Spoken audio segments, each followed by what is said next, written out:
That is what made Xero successful in the US. That's how it got its current market share, was the marketplace, because it allowed accountants to create custom solutions for clients that were better than the all-in-one option of QuickBooks at the time. So Xero should stick with that.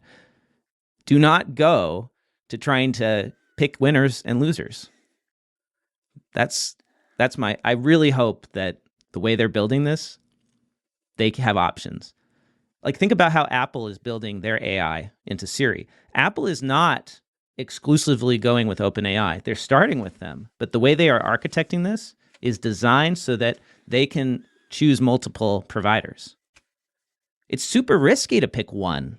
Like, what if that company stops developing the product and it sucks? Or if that company launches their own GL. Yeah, right. Like you've speculated Bill might do someday, right? Yeah. And then suddenly your competitors, that's no good.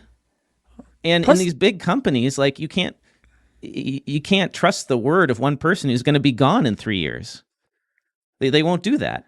Yeah, it's who's the CEO at the time. Right. And what's their initiatives.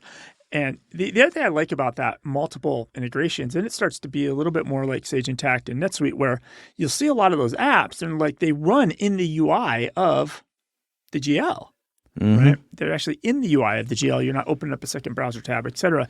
And you're right, it's almost a more mature view of the world. Like, hey, we're secure with ourselves that we'll let all the payment players in if they meet some UI standards or whatever it might be.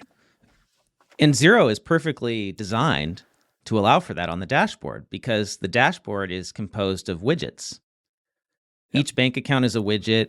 The accounts payable is a widget. The account list is a widget. And what if you allowed any app to add their own box on the dashboard, their own widget? Like, from a design standpoint, it would be so easy, relatively speaking.